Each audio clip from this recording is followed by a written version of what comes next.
대한민국 역사박물관에 특별한 전시가 열렸습니다. 국내 최대 규모인 장성광업소 폐광을 앞두고 그 어느 때보다 찬란했던 시간인 석탄시대를 주제로 말이죠. 산업성장의 동력이자 서민의 연료였던 석탄. 허나 그것도 잠시 바뀌는 시대의 흐름을 비껴갈 수는 없었고 석탄 산업은 사양길에 접어들고 말았습니다.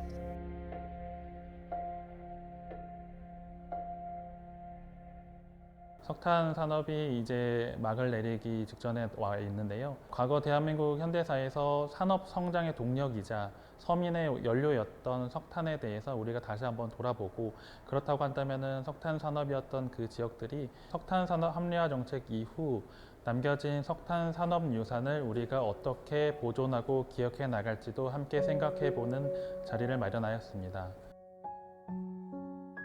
증산보국, 생산량을 늘려 나라에 보답한다. 정부는 적극적으로 석탄 산업을 장려했습니다. 전국의 젊은 청년들은 꿈을 안고 태백에 모여들었죠. 보물처럼 광산을 낀 동네는 사람 사는 냄새가 가득했습니다.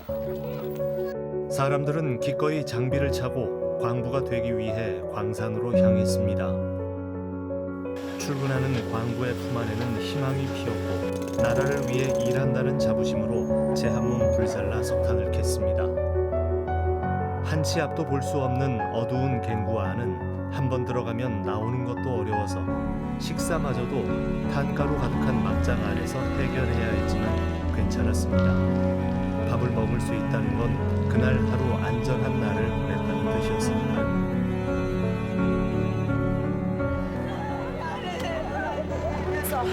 안 죽었어.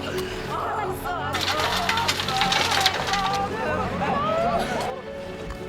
조금 전까지 같이 일하던 동료와도 찰나의 순간에 생과 사의 경계를 넘나들었고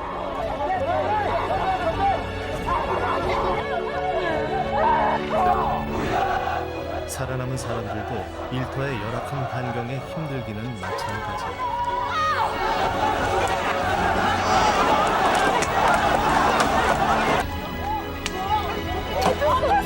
내가 진짜 그랬잖아. 우리 사진에서 살짝 그랬잖아. 석탄산업 합리화 정책 이후 한때 300개가 넘던 광산이 경제성을 이유로 전부 문을 닫고 올해 6월 우리나라 최대 탄광인 장성광업소까지 폐광을 합니다.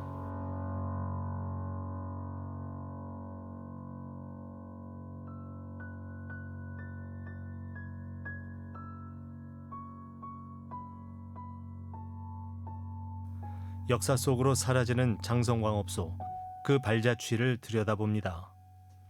이제 우리나라 석탄들은 대부분 연탄으로서 활용이 되고 있는데요.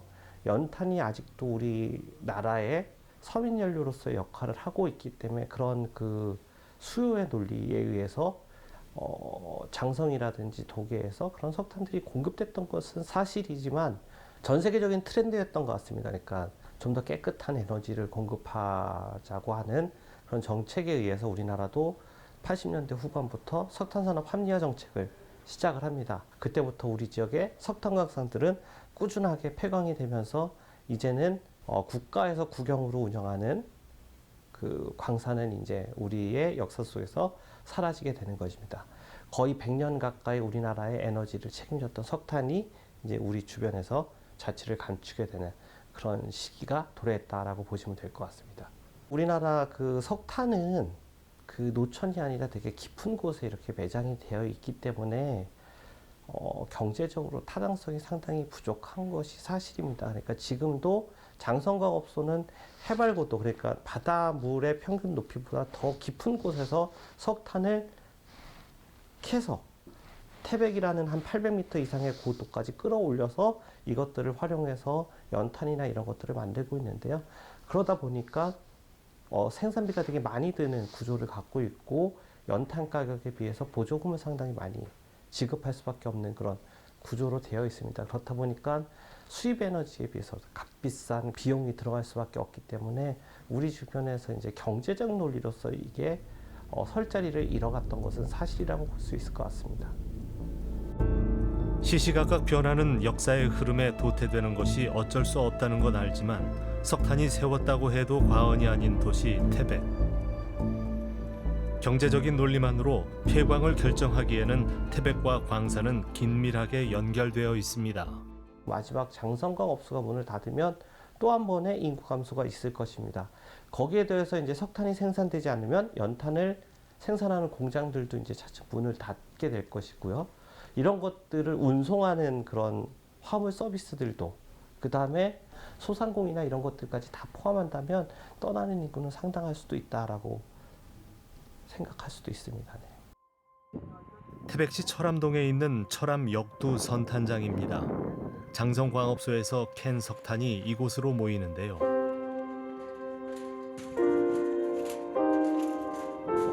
부치기 반죽하는 것처럼 푹푹 빠져요. 그 정도로 탄가루가 많이 있어서 잘 그때의 이야기가 장어 없이는 못 살아도 마누라 없이는 살 수 있다라는 이야기가 그때 나온 것입니다. 오랜 세월 탄가루를 맞아 새까맣게 변한 기계와 건물. 한때 북적북적 차들이 오갔을 곳이 조용합니다. 자, 이곳은 연탄 공장입니다. 석탄 가루를 놓으면 저쪽에서 탄들이 쌓여 있던 것이 이쪽에 와서 반죽을 하게 됩니다. 요게 쌍탄, 2개를 찍는다 해서 쌍탄이에요. 2개를 찍으면 번갈아 나오면서 컨베이어 벨트를 타고 나오는데 여기에 차를 갖다 대기하고 연탄을 차에다가 싣습니다. 지금은 가동을 멈추었지만 한때 이 연탄 공장에서 일했다는 김웅대 씨. 연탄 공장이 문을 닫으면서 김웅대 씨도 일자리를 잃었습니다. 개인한테 파는 거. 그걸 한 7, 8년 됐죠. 그럼 여기서 연탄을 사가지고 내가 현찰 주고 사가지고 가서 이 집에서 필요하면 이 집 갖다 주고 내가 돈을 받고 가. 그래 이제 점점 단된 사람이 없으니까 지금은 안 하죠 이제. 그래서 그 일 안 하고 다른 일 해요 지금. 안 한 지 한 2, 3년 돼요. 매년 7, 8년 하다가 안 해요. 이제 장성광업소까지 없어지면은 이제 그 직업이 다 없어지는 거죠. 그래 나는 이제 사람들도 점점 줄고 이래서 다는 안 떼그러니까 내 같은 직업이 필요 없어지니까 안 하는 거죠.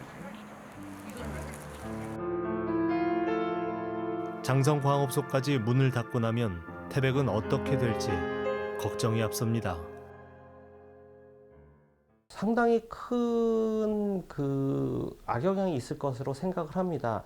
태백이라는 도시가 만들어진 게 1981년인가 그런데 그때 당시에 12만 명 정도 인구가 있었거든요.